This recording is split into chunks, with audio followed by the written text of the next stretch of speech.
the wisest thing the legislature can do and ensure that these products are removed from marketing, promotion, and access. Now at noon, the push from state leaders to get e-cigarettes and vape products out of the hands of teens.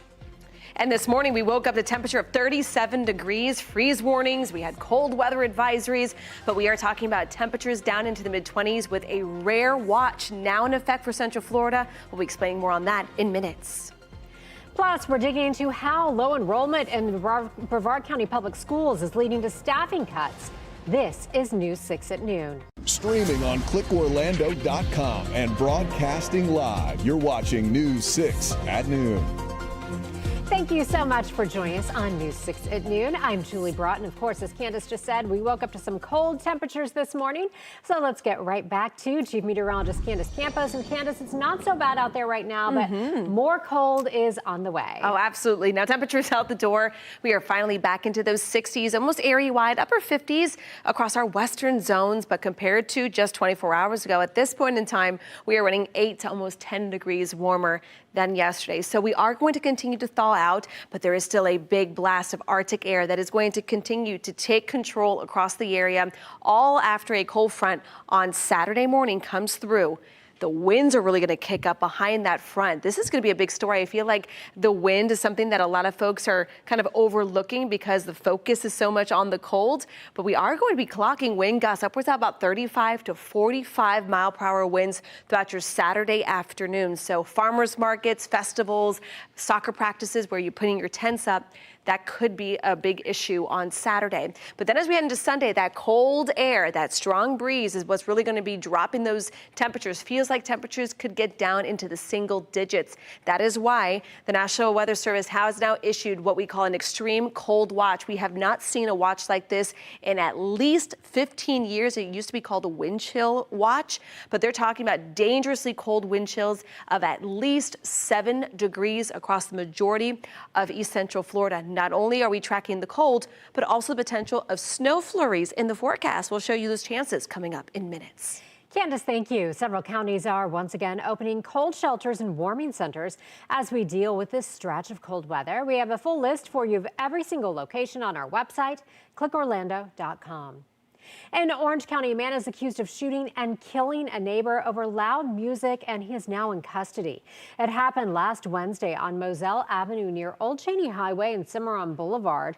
The Orange County Sheriff's Office says deputies arrested Michael Thrasher yesterday. Deputies found the victim, Arnold Rapatalo, with a gunshot wound. He later died at the hospital. Thrasher faces charges of first-degree murder and armed burglary of an occupied dwelling with battery. In Volusia County, a man is facing charges after police say he made a bomb threat to a synagogue. Ormond Beach police say officers took Robert Tuck into custody yesterday. They say he called the Temple Bel-El on North Nova Road in Ormond Beach. Law enforcement responded, blocked off the area, and put the Temple's elementary school on lockdown, but nothing dangerous was ever found. Police later tracked down Tuck at a home in Daytona Beach. Police are not saying anything about a possible motive. Tuck is expected to face a judge this afternoon. A push to keep e-cigarettes and vapes out of the hands of kids. State leaders say more than half of the vaping products sold in the U.S. are not FDA approved, and lawmakers say this is a growing problem as more teens use these products. As News 6's Stephanie Rodriguez found out, the state is now looking to limit access and advertising. The state is pushing to limit the exposure that minors have to non-FDA approved vaping devices. They're focusing on the marketing and planning to use the money they collect from fines to fund anti-vaping campaigns. We want to do the wisest thing the legislature can do and ensure that these products are removed from marketing, promotion, and access to people under 21 years old. Miami State Senator Alexis Calatayud is sponsoring the Florida Age Gate Act to stop non-FDA approved vapes from being advertised. Right now, only 39 e-cigarettes are authorized by the FDA. The rest aren't supposed to be sold here. The FDA reports that illegal vapes often contain chemicals like lead and even formaldehyde. So they are being sold today without FDA approval in convenience stores, in gas stations across the country. To combat the lack of enforcement when it comes to the sale of these products, the law will instead hone in on advertising, making that illegal to get these products out of sight for minors. In 2024, a Florida Youth Tobacco Survey found that 7.4% of children between 11 and 17 in the state used vapes. That's higher than the national average that sits just under 6%. This legislation makes sure that in Florida, there is a prohibition on marketing these devices, on displaying and promoting them, and that in all of these locations, that there is a definitive barrier between people under 21 years old and these explicitly these products. If the bill becomes law, retailers found in violation of it would be fined and risk losing their nicotine permit. Reporting in Orlando, Stephanie Rodriguez, News 6. New at noon, we're learning wildlife officials are investigating more than 100 reported vulture deaths at Blue Spring State Park. Florida Fish and Wildlife tells us it and the Florida Department of Environmental Protection received reports of 101 dead and 17 sick vultures at the state park. Samples are being collected and sent to a lab for testing. The commission says anyone can report sightings of dead birds using its avian mortality reporting app, and we have a link to that app on our website, clickorlando.com. You'll see it right there in this story. Here is a live look for you inside our nation's capital on the Senate floor. Leaders are holding a test vote today on a bill to fund government agencies and prevent a partial shutdown. However, Senate Democrats are fighting for immigration enforcement reforms in the wake of the shooting death of Alex Preddy by federal officers in Minnesota. CBS's Natalie Brand has the latest from the White House. President Trump is set to hold a cabinet meeting Thursday with his administration facing backlash over Minnesota and a funding fight over the Department of Homeland Security. As the Senate takes a test vote on a funding package to avert a partial government shutdown, Democrats have a list of reforms they want added to the DHS bill. What ICE is doing outside the law is state-sanctioned thuggery, and it must stop. Senate Democrats want to end roving patrols, tighten rules regarding warrants, require body cameras, and prohibit masks. They say the DHS bill should be separated from the 5 other appropriations measures so serious negotiations can take place. There must be major reforms to these agencies before this Congress should approve another cent. Senate Republicans have argued the current DHS bill already has reforms such as money for body cameras and de-escalation training, but also signaled talks could progress between the White House and Democrats. I think the administration is willing to sit down with them and have a discussion, perhaps a negotiation about how do we move forward. But the one thing I do know, and that is that a government shutdown is not in anybody's interest. Democrats have proposed voting on a short-term extension so other DHS agencies, including FEMA, TSA, and the Coast Guard, aren't interrupted while they draft a new bill that includes the extra guardrails. Natalie Brand, CBS News, the White House. A drop in student enrollment is hitting another local school district hard. Days after voting to close one elementary school, the superintendent in Brevard County is now warning job cuts are also on the way. News 6's Mark Lehman has details about what this could mean for schools.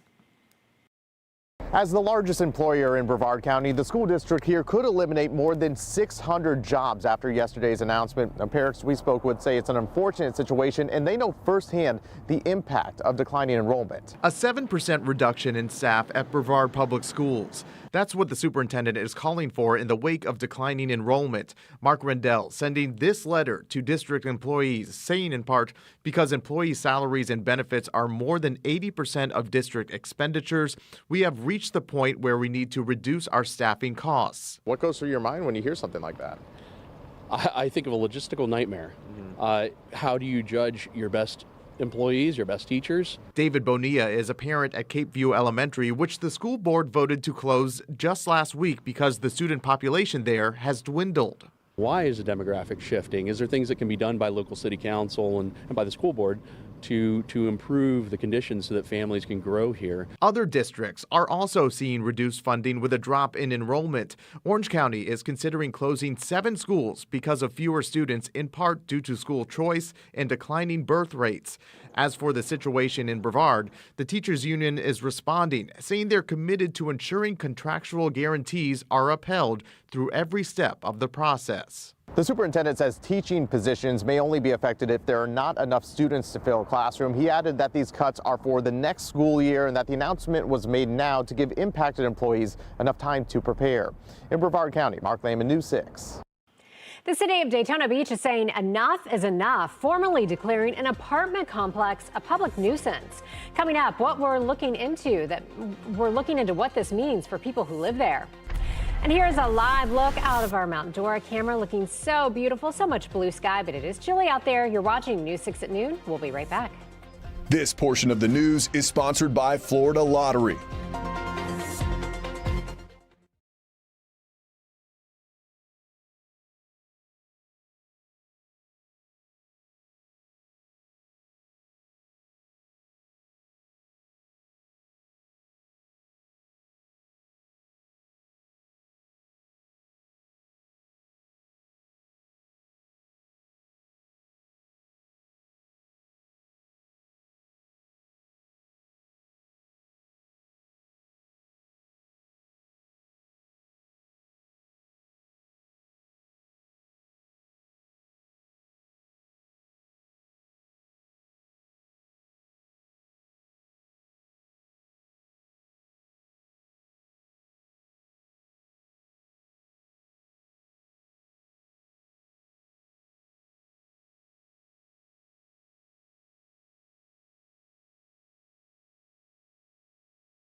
A city putting its foot down on a troubled apartment complex. The city of Daytona Beach just formally declared it a public nuisance after police have responded to so many calls there. We're talking about the Daytona Gardens Apartments that's on Jean Street off Nova Road. News 6's Troy Campbell headed to the complex to see what the nuisance designation means for the people who live there. When we came out here, there was a lot of kids in the area, just illustrating how many families live here.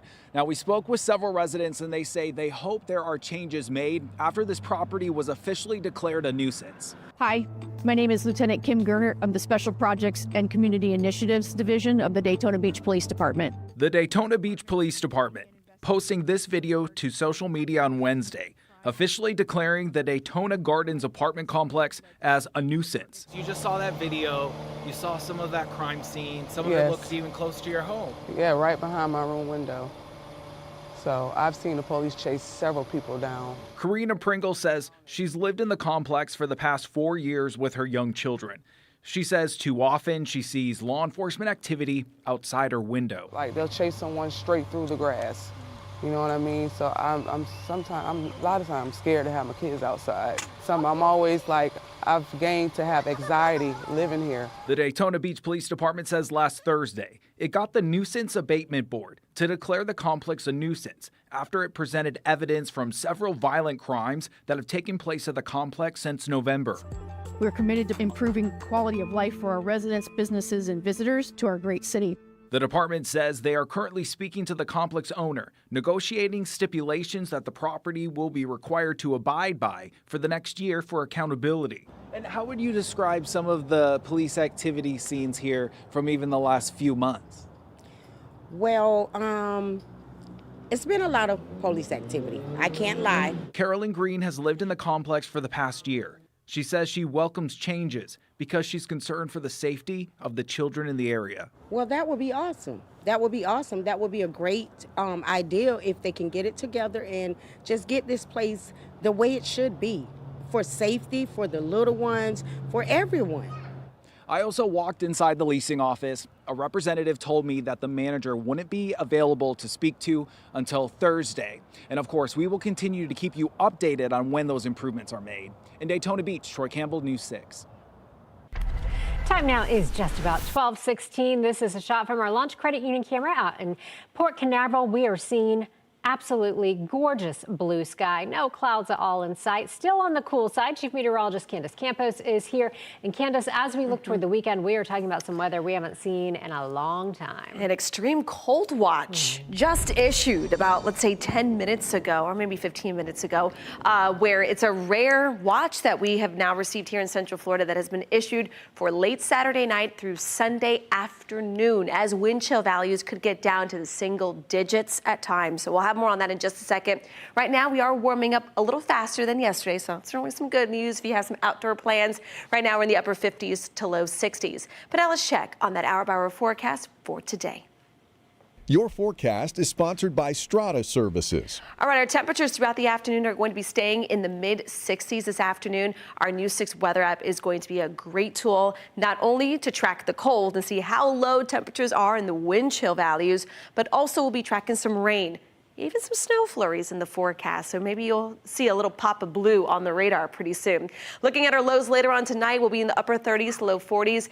We do have a freeze watch in effect again this morning, but as of now, it doesn't look like we're going to have as much of that cold, frosty concern across Central Florida. So as we look here, clouds and rain futurecast, it does look like the timing of the rain once again starts moving in by about 3, 4 o'clock in the morning, and you can see some of those heavier downpours at times between about 5, 6 o'clock in the morning Saturday. Tomorrow is going to be a nice warm day. It's just all the action will really start up as we are waking up Saturday morning with some of those scattered showers. Now, as that system clears, the winds are going to kick up, and then there will be an opportunity for some snow flurries in the forecast on both coasts. So we're talking about the potential across our far northeastern zones there of central Florida, and then out towards the Gulf Coast as well. And this is basically what we call Gulf effect flakes, and that is going to continue to kind of stream in. So I do really think our best chance for seeing some snowflakes will be across our far western zones. This is going to be again Saturday evening. You can see a little bit of blue being picked up. This does include you guys in Sumter and Lake County, possibly into Polk County as well, around 6 o'clock in the evening. On Saturday, some heavier kind of mix of rain and snow potentially by about 7 o'clock on Saturday evening in Polk County. And then as the skies continue to clear, we will start to see that temperature really drop. As of the latest update, NOAA has now put a 10 to maybe 20% chance just north of Oak Hill around New Smyrna for the possibility of some snow flurries out towards our coast, but it does look like more of that widespread low-end chance will be there, about a 5% in most areas there in Sumter County and Polk County as well. So for those wondering, is there a chance we could see snow in Central Florida? Yes, the chance is there, and it has gone up a little bit compared to yesterday. But the guarantee, though, is going to be this chill. Sunday morning will be down into the 20s for daytime highs, but when you factor in that wind chill, which is why we have that extreme cold watch in effect, we could be feeling like the single digits. So preparations are a little different than our typical cold snaps that we see. Best thing to do to protect your grass is water your lawn Saturday morning. Bring in or cover those plants. That's something that we normally do. Don't forget to run those pumps, those pool pumps overnight. Keeps that water moving. And also keep the water moving in your pipes inside your home. So make sure you leave the faucets with that slow drip. It's harder to freeze water that's moving rather than stagnant. Open up the cabinets under the sinks as well. That also helps kind of keep things nice and warm. Rather be safe than sorry, right? As I get results here with the full 7-day forecast, I cannot believe that we're talking about this, but here we are. The days are counting down. It looks like the cold this morning will be Sunday with highs staying in the 40s. So find some inside plans because you'll probably need them. All right, Candace, sounds good. Thank you. A football icon will have to wait before being inducted into the NFL Hall of Fame, and this is causing some controversy for some fans. Coming up, we're looking at your thoughts on if Bill Belichick should have been a first ballot Hall of Famer. Here's a live look for you at downtown Orlando from our Light Orlando Delivering Hope Together camera on this Thursday afternoon. You're watching News 6 at noon. We'll be right back.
An urgent alert from Gerber. The company is recalling its arrowroot biscuits. Gerber says packaging could contain soft plastic or paper pieces.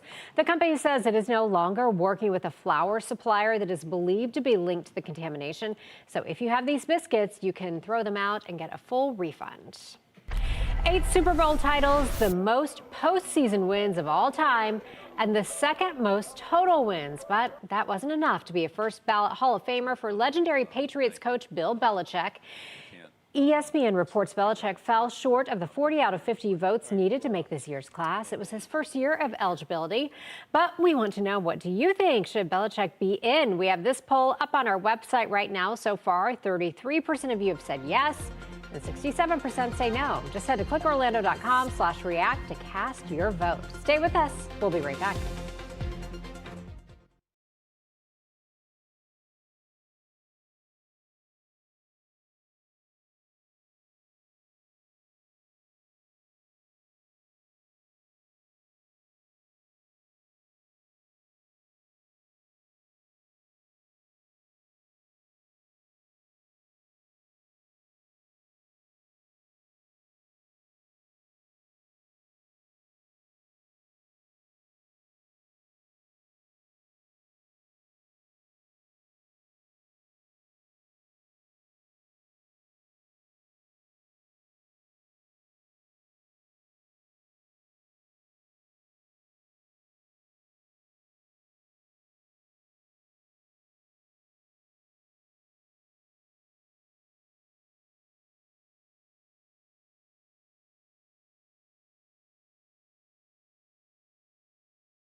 All right, the chill is on. Tomorrow will be the warmest day, though, of the week, so enjoy while we've got it. Don't get used to it.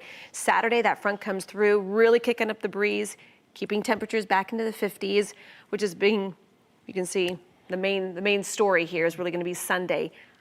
Wake-up temperatures in the 20s, highs in the 40s, wind chills in the single digits. Brutal. All right, Candace, thank you. Thanks so much for joining us this noon. Our next newscast is at 3. Have a great day.